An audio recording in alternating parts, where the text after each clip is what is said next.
Hi, this is Heather Jerome from heatherjerome.com and from the sonatasandpartitas.com. In this video, we're going to talk about the Siciliana from the G minor sonata. The Siciliana is the third movement in the sonata, and like all the third movements, it's in a closely related key. So this one's in B flat major. Now there are two videos about the Siciliana, and in this one I'm going to show you how Bach establishes his key of B flat, and then how he takes us away from B flat and gets us to G minor. So we start off with the main motive. It's a simple arpeggio going up and a scale going down. So beautiful. And now we're going to have a walking bass. E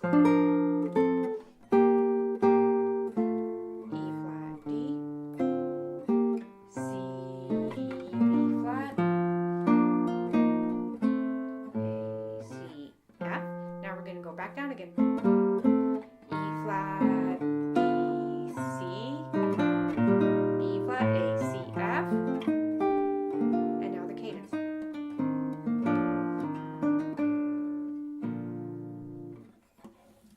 So this is an interesting cadence.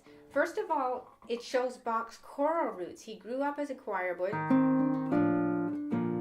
And what happens here is the tenors are singing the bass line. The tenors sing. Well, this is the bass line. So the tenors sing those two notes, and then the basses come in. They dovetail underneath, and then they soar above with the melody. The other thing about this cadence that's very unusual is that it's not 5-1. That's very unusual for Bach. Some people think it's actually a mistake. There are two sources from the day, the one that we call source C and source D. They both have this, a C instead of a D. They have this. And people think that possibly it was a mistake that Bach made, that Anna Magdalena copied in her manuscript.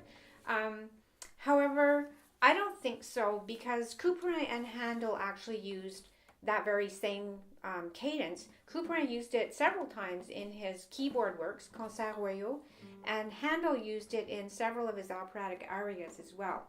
The thing is, if you have this, F and C, and then the A's implied, F, A, C, going to B flat, D, F, that's parallel fifths. So I don't think that's what Bach intended. However, if some people also want to ornament it, you could do that. Go, and that covers up the parallel fifths in a way that Bach himself has done in a few works that I know of. So now we've established B flat, and we're going to leave B flat again with a descending bass line.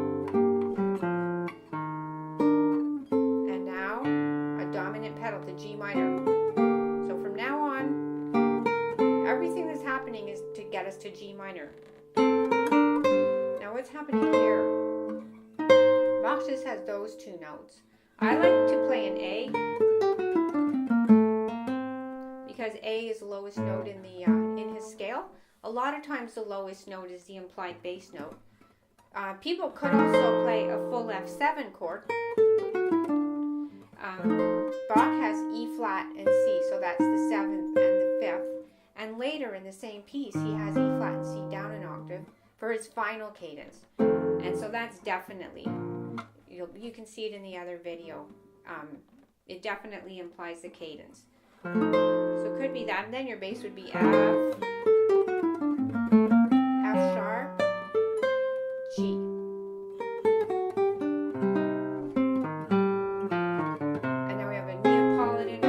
Almost G minor. Now we're going to get it. Nope, we're not. We get this instead. And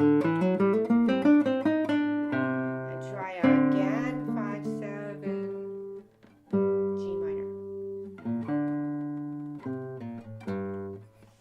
So to get to G minor from the time we have that dominant pedal, Bach that was Bach's fourth stab at the cadence. The other three were just either elided, a deceptive cadence, or just such a weak cadence that it just tumbled over it. And so when we finally arrive at G minor, we know we're here. And it's reinforced because he's giving us the main melody again. So if you want to see how he gets from G minor back to the home key of B flat, watch the next video. It's very interesting, and it's interesting what happens also after he arrives home. It's a wonderful piece, the Siciliana, very deceptively simple in my opinion. So let us know what you think by commenting below.